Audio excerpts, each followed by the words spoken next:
But we pointed out the lines of policy then being pursued were bound to end in disaster. They talked of what they called multiracialism, which was simply a universal mix-up. Take humanity, put it in a bag, shake it together, and heaven knows what would come out. They wanted to get rid of what existed, all the little gray people of the world who hate the beautiful diversity of human development. They always want to get rid of the natural, the noble, and the beautiful. They wanted to get rid of it. They wanted to make all nature as gray as themselves. It was their deep instinct. We were always opposed to that. We said, no, it won't work, and it's undesirable that it should work. We can live in peace and friendship side by side in separate nations and separate developments, but we cannot have the mix-up of peoples and races who are widely different and divergent. It will lead to nothing but trouble. It will lead to nothing but trouble.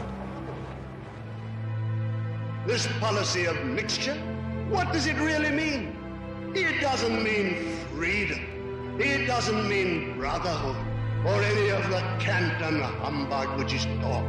That is just the mask for some of the vilest forces on earth to exploit the peoples in the future as they have done in the past. Every one of us in this hall was old enough to see before the war. Every one of you know what happened. How the financial forces in the 30s went into these backward countries, into India within the empire, into Hong Kong, into Japan, into China, and exploited these peoples to produce cheap, sweaty goods which ruined the great industries of Britain and of Europe, which put Lancashire out of business in the cotton trade, Yorkshire out of business in the woolen trade. And these poor devils of coolies were exploited for a wage of a few shillings a week. For what purpose? To enable the City of London and Wall Street, New York, to make better profits by sweating them and helping us.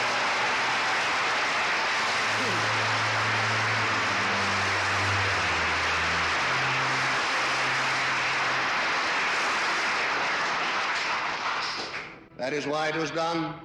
That was the whole purpose. And with what result? China thrown into the arms of communism. The largest population in the world simply tossed as a present to communism. Because if you treat people like that, it's the only possible result. If there's no one to save them, no one to help them, and they've simply been ground into poverty and sweating and exploitation, what can you expect except they go communist as they did? And all these countries which have been exploited, thrown and tossed aside by finance, are now becoming the victims of communism. So finance seeks fresh fields of exploitation. Where do they turn? When the old people are exhausted.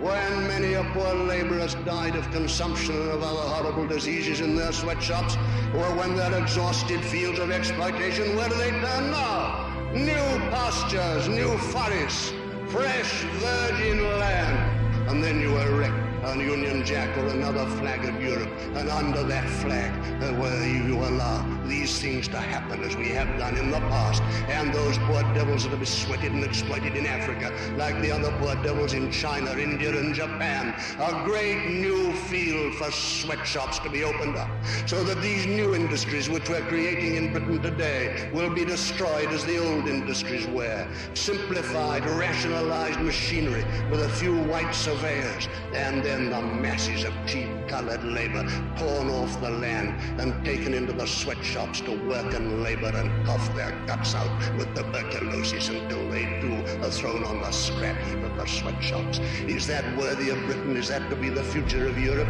And is this competition to be organized within our European Brotherhood, bringing in these sweat fields in Africa into our Europe civilization so that the financial power in one European country can use it against the financial power in another? All the great financial central power of the world, now shifted from the City of London to Wall Street, New York, shall be able, on the mass of money, of wealth, and of power which it brings to it, again and again to exert its influence in politics, until, as you see today, it is childish nonsense to say that a British government rules Britain.